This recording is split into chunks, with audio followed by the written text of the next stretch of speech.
Hello everybody and welcome to TV Talks, the show where we take a look at both the good and the bad of what television has to offer. After the unpleasantness that was yesterday's topic, hopefully we'll be able to come up with something better with the fight for the FoxBox. FoxBox. I've talked about this very briefly in my old goodbye FoxBox / 4Kids / Toonseye / Vortex video. That video still holds up. I actually am really proud of that one, although it was a simple vlog. Anyways, a little bit of history on the FoxBox itself, which, for those of you who don't know, is the prototype 4Kids TV network. You know, back before it became terrible, it was the FoxBox, and it actually had a brain. But I'll go over that in just a minute. Fox Kids was Fox's kids block. I bet you never would have guessed that. So, for whatever reason, they decided to rebrand it with a bunch of new stuff like anime or foreign shows that are dubbed like Ultraman Tiga, Ultimate Muscle, Kirby Right Back at Ya. All that sort of stuff, or even obscure stuff like Fighting Foodons. Hey, who remembers that? I do! Although briefly. So FoxBox rolled around in 2001. And oh boy, was this very different from Fox Kids. Like I said, a lot of foreign shows, lots of dubs. But, wouldn't you know, shows like Kirby Right Back at Ya, Cubics, Robots for Everyone, Teenage Mutant Ninja Turtles, Sonic X, oh boy, Sonic X, Ultimate Muscle, they were huge hits. Those 5 shows were doing phenomenally for this block. So what did they decide to do? They decided to make a movie based around them. A TV movie, but that reuses animation from the shows, but still a movie nonetheless. It's called Fight for the FoxBox. And it centers around King Dedede, and Escargoon technically, Dr. Eggman, the Shredder, Diabolic, and Dr. K, working with a mysterious voice who promises them that the FoxBox can get shut down and they can get all the stuff they wanted, like King Dedede and Nightmare Enterprises can get rid of Kirby, Dr. Eggman will have all the Chaos Emeralds, Shredder will be able to defeat the Teenage Mutant Ninja Turtles, Diabolic will be able to destroy Kid Muscle, and then Dr. K will be able to finally get rid of Cubics forever. That sort of stuff. So they've got the FoxBox broadcast codes and split them up amongst themselves. So with these codes, they'll be able to manipulate the shows and basically control the network. So then all the people like Donatello and Sonic finds out, they all try to band together and stop their villains from ruining the network and saving the day before it's too late. So, pretty interesting premise, huh? So, what do I think of Fight for the FoxBox? It's complicated.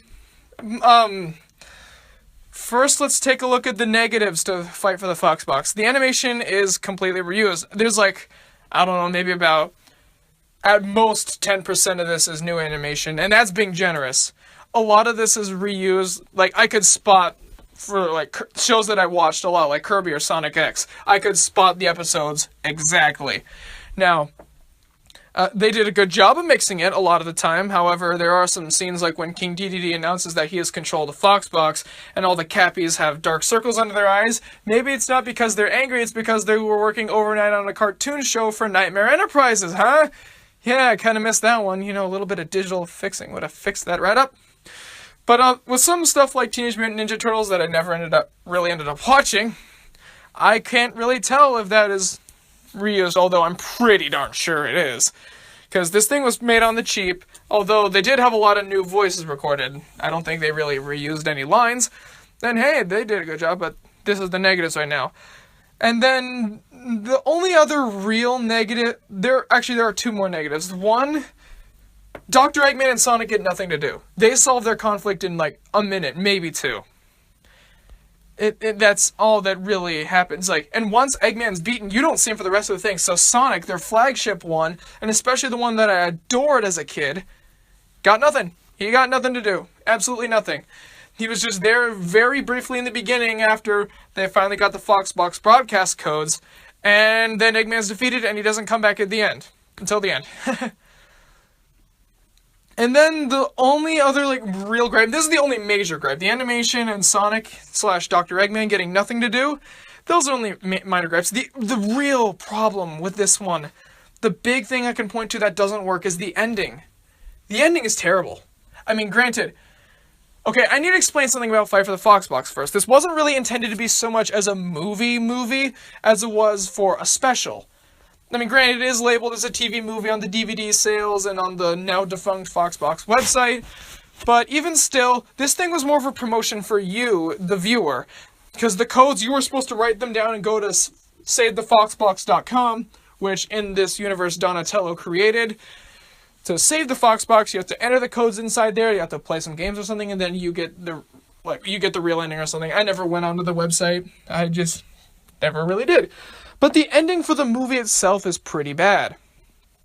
Granted, everything gets solved nice, except for like the turtles part. That part was a little confusing. And then people are talking about like, I'm afraid Sonic got my code too. Don't blame me, it's Escargoon's fault. He's in charge of got my part of the code. And they're all talking about how they lost the code. And then the voice guy's complaining that Donatello created SaveTheFoxBox.com, and he's getting all angry and stuff, and all of a sudden we fade to who the voice is. It's not like Diabolic or Dr. K or something hacked into the system and they find out who he is. No. We just randomly dissolve to who this guy is, and it's the blue kid from the Cramp Twins. Is that even a FoxBox property? I mean, I know it was a show that was aired on Saturday mornings, I guess, but was that a FoxBox thing? And then he's just talking about, like, you don't want to make me mad and stuff, blah, blah, blah, blah, blah. And then he pushes his brother down the stairs when he's tied to a skateboard. And then they have the Cramp Twins title card, and then one of the twins disappears. And then he says, like, the FoxBox is mine! And then it just cuts to black and tells you what to do to go to SaveTheFoxBox.com. I don't get it. What? Okay, many questions here. How did he get them all together? How is he doing all this maniacal stuff without anybody noticing? What's his real plan here? What is going on? Does he get defeated? What? Did I have to go on and type the codes into the FoxBox system? What happened? Couldn't you at least explain it? Something? Please? This makes no sense. And there's no foreshadowing to this or anything. Like I said, I don't even think Cramp Twins is a FoxBox property. Please tell me if it is or not. I couldn't find any information on this. But from what I found, no, it wasn't. I don't get it. But now let's go to the positives. It's a lot of fun, let me tell you that. Ooh. It's a lot of fun, even though Sonic gets nothing to do. The stuff with Kirby, the stuff with the Ninja Turtles, even Cubics, which I wasn't a big fan of at the time. That actually turns out pretty good. And then there's stuff like the Funky Cops, which their show didn't really last that long. But hey, the Funky Cops are always fun. And then just all this crazy stuff that happens. It's a lot of fun action, even if it is recycled animation. They put it in new context, so it's different enough. The actors still do a great job. I love Dan Green. I love all those people. They do a great job. Even in stuff like Video Bin Credo, they always do a good job. So that's always good. The jokes are actually really funny. The writing is good. For this cheap cash-in novelty movie, they actually put a lot of work into it. It was actually really funny. A lot of the one-liners work really well, a lot of the context scenes, just everything really seems to work. I can't really think of a joke that dies. The deliveries are just right for that. Like I said, the animations are always great because, well, with the exception of Cubics, everything with all those shows that were in there were really stylized and neatly done. Cubics was just kind of early 2000 CG, which we all know is kind of, yeah. And they sure melded together pretty well. I mean, sure, the heroes like Kirby or Kid Muscle never really got to do anything together, but the villains got to like talk to each other and bounce off each other, and that was pretty fun. It's kind of like the Batman the Animated Series episode Almost Got 'Em in a sense, where the villains just kind of bounce off each other and start yelling at each other and doing all sorts of crazy stuff, but they're all there for one common goal. And of course, as a kid seeing all this, it's pretty cool. But now, as an adult, because I'm no longer a kid who thinks that everything is cool, I can look out on this and say, you know what? That was definitely not a waste of my time. That was actually pretty good. With the exception of that really confusing and poorly written ending, I'd say everything turned out pretty well. Like I said, it's a lot of fun action, it's pretty good voices. What else do you want? I mean, sure, there's no real conclusion, but the lead up to it is just so much fun that it can't be ignored. You know what? I'd say check it out if you can still find it on here. The DVD is extremely hard to find, but I'm sure somebody has it on YouTube, and I think I actually have it in my old nostalgia playlist. I should probably make that public again, but oh well. I definitely give Fight for the FoxBox the Archibald seal of approval. We miss you, FoxBox, and if only 4Kids could have done something like this, because like I said, this was when Fox had a brain, or 4Kids had a brain.